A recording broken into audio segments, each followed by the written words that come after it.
केंद्रीय संस्कृति एवं संसदीय कार्य मंत्री अर्जुन राम मेघवाल आज भीलवाड़ा जिले के प्रवास पर रहे, जहां संसदीय कार्य मंत्री अर्जुन राम मेघवाल भीलवाड़ा नगर परिषद के टाउन हॉल में भारत विकास परिषद की समूह गान प्रतियोगिता के समापन समारोह में भी शिरकत की। उसके बाद मांडलगढ़ विधानसभा क्षेत्र में भाजपा विधायक गोपाल खंडेलवाल द्वारा निकाली जा रही जन आक्रोश यात्रा की विशाल जनसभा को संबोधित करने मांडलगढ़ कस्बे में पहुंचे, जहां अर्जुन राम ने मेघवाल मांडलगढ़ कस्बे में पहुंचने पर भाजपा के पदाधिकारी व राजनेताओं ने राजस्थानी साफा पहनाकर तलवार व मांडलगढ़ दुर्ग की तस्वीर भेंटकर भव्य स्वागत किया। स्वागत के बाद 1 दर्जन कांग्रेस के कार्यकर्ताओं ने भाजपा ज्वाइन की, जिनको अर्जुन राम मेघवाल ने माला पहनाकर स्वागत किया। स्वागत के बाद केंद्रीय संस्कृति मंत्री अर्जुन राम मेघवाल ने प्रदेश की कांग्रेस सरकार पर जमकर हमला बोला, जहां अशोक गहलोत व सचिन पायलट के बीच चल रही लड़ाई पर हमला बोलते हुए कहा कि हाल ही में अशोक गहलोत और सचिन पायलट के बीच कैसी वेणुगोपाल ने हाथ मिलाया था, जबकि अशोक गहलोत व सचिन पायलट आपस में हाथ नहीं मिलाना चाहते थे। जहां केसी वेणुगोपाल ने हाथ मिलवाया है, ऐसे में जबरदस्ती की शादी लंबे समय तक नहीं चलती है। वहीं विधायकों द्वारा विधानसभा अध्यक्ष को दिए गए इस्तीफे को लेकर भी कहा कि विधायक इस्तीफा दे रखे हैं तो भी मंत्री व विधायक क्षेत्र में सरकार की सुविधा लेकर घूम रहे हैं, यह गलत है, जबकि ऐसे संविधान में नहीं है। विधानसभा अध्यक्ष को या तो इस्तीफा स्वीकार करना चाहिए या वापस रिजेक्ट करना चाहिए। कार्यक्रम की समाप्ति के बाद अर्जुन राम मेघवाल ने प्रेस को मुखातिब होते हुए प्रदेश की कांग्रेस सरकार पर हमला बोलते हुए कहा कि मैं आपको याद दिला रहा हूं कि कांग्रेस में सचिन पायलट और अशोक गहलोत के बीच झगड़ा इनका आपस का है और यह सिर्फ भाजपा पर आरोप लगाते हैं।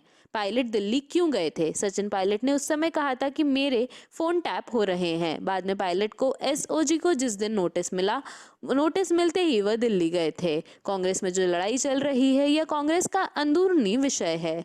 वहीं फिल्म पठान में भगवा वस्त्र पहनकर एक महिला अभिनेत्री द्वारा प्रदर्शन करने वाली फिल्म पर सेंसर बोर्ड द्वारा रोक लगनी चाहिए, जिस सवाल पर अर्जुन राम मेघवाल ने कहा कि किसी को भी किसी की भी धार्मिक भावनाओं को आहत करने का अधिकार नहीं है। नरेंद्र मोदी की सरकार में सबका साथ सबका विकास, यह हमारा मूल मंत्र है। कार्यक्रम के दौरान मांडलगढ़ से भाजपा विधायक गोपाल खंडेलवाल ने प्रदेश की कांग्रेस सरकार पर जमकर हमला बोला। उन्होंने कहा कि जब से कांग्रेस की सरकार आई, प्रदेश में महिला अत्याचार के मामले में देश में राजस्थान नंबर 1 पहुंच गया है। वहीं मांडलगढ़ क्षेत्र में विकास कार्य ठप पड़े हुए हैं। कार्यक्रम में भाजपा जिलाध्यक्ष लादूलाल तेली, भीलवाड़ा सांसद सुभाष बहेड़िया, जहाजपुर विधायक गोपीचंद मीना सहित मांडलगढ़ विधानसभा क्षेत्र के भाजपा के राजनेता, संगठन के पदाधिकारी व हजारों की संख्या में कार्यकर्ता मौजूद रहे। तलवार भेंट करके आदरणीय मंत्री जी का अभिनंदन, बहुत बहुत स्वागत। एक बार जय घोष भारत माता का दूत दोनों हाथ खड़े करके पूरे राजस्थान में 200 सभा गूंज रही है। मैं हमारे विधानसभा क्षेत्र में मैं भी 10 दिन तक पूरे मानगढ़ विधानसभा के हर क्षेत्र में, हर गांव में, हर आप सब लोगों से मिलने के लिए आया था। हमारा पूरा भारतीय जनता पार्टी का परिवार साथ में था। आप सब लोगों की समस्याएं एकत्र की और समस्याओं का अंबार था। आज राजस्थान की निकम्मी सरकार केवल इनका काम इनकी कुर्सी बचाना और राजस्थान की भली भारी जनता को लूटने का अलावा इसका कोई भी काम नहीं है। यह स्थिति आज पधारे हैं। मैं आपका बहुत बहुत धन्यवाद, आपका स्वागत, आपका अभिनंदन करता हूँ।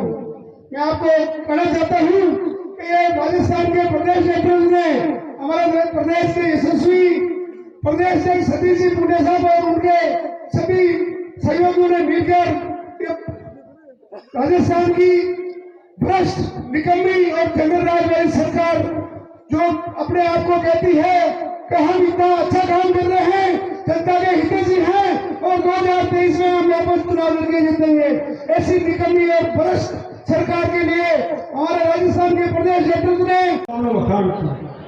मैं तो यही निवेदन कर रहा हूँ, ऐसी भ्रष्ट सरकार को, ऐसी निकम्मी सरकार को अब सबक सिखाने की जरूरत आ गई है और आप इसमें सहयोग करें।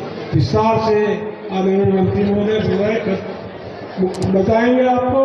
मैं माननीय मंत्री जी का बहुत बहुत देखिए, इस 4 साल के पूरे 4 साल ये जो कांग्रेस की सरकार है ये अनस्टेबल गवर्नमेंट है और मैं ऐसा देख रहा हूँ कि कांग्रेस ने पूरी अनस्टेबल गवर्नमेंट दी। हमेशा इसको डर 2 भागों में बटी हुई सरकार, और जब 2 भागों में सरकार बंट जाती है और अनस्टेबिलिटी आ जाती है तो सुशासन गायब हो जाता है, उसकी जगह कुशासन आ जाता है, जिसको बैड गवर्नेंस कहते हैं, और जो डेवलपमेंट है वो रुक जाता है, और डेवलपमेंट इस पीरियड में भी रुका है। तो ऐसे 4 साल गुजरे हैं कि जनता के काम भी नहीं हो रहे हैं। सरकार को भी ऐसा लगता है कि मैं आज जा रहा हूं, कल जा रहा हूं। 91 एमएलए ने इस्तीफे भी दे रखे हैं। तो ऐसी अस्थिर सरकार जो कांग्रेस ने दी है, उससे पूरे राजस्थान में कानून व्यवस्था बिगड़ गई, दलितों पे अत्याचार बढ़ गए, महिलाओं पे अत्याचार बढ़ गए, और जो अत्याचार करने वाले हैं उनके हौसले बढ़ गए। राहुल गांधी की खुद की कंपनी चीन से एक डोनेशन लेती है, और हमारे अमित शाह जी ने पूछा है उनसे कि भाई आपने चीन से डोनेशन लिया रिसर्च के नाम पे, क्या रिसर्च किया आपने? राजीव गांधी फाउंडेशन के नाम को आपने डोनेशन लिया। तो जो राहुल गांधी और सोनिया गांधी जिस फाउंडेशन को चलाते हैं, वो चीन से डोनेशन लेते हैं, तो हमसे क्या प्रश्न करते हैं जी? हमारे रक्षा मंत्री जी ने लोकसभा और राज्यसभा दोनों में शानदार जवाब दिया है, और ये कहा है कि भारत की सीमाएं सुरक्षित है। उसके बाद भी उनको कोई पता नहीं, समझ में नहीं आता।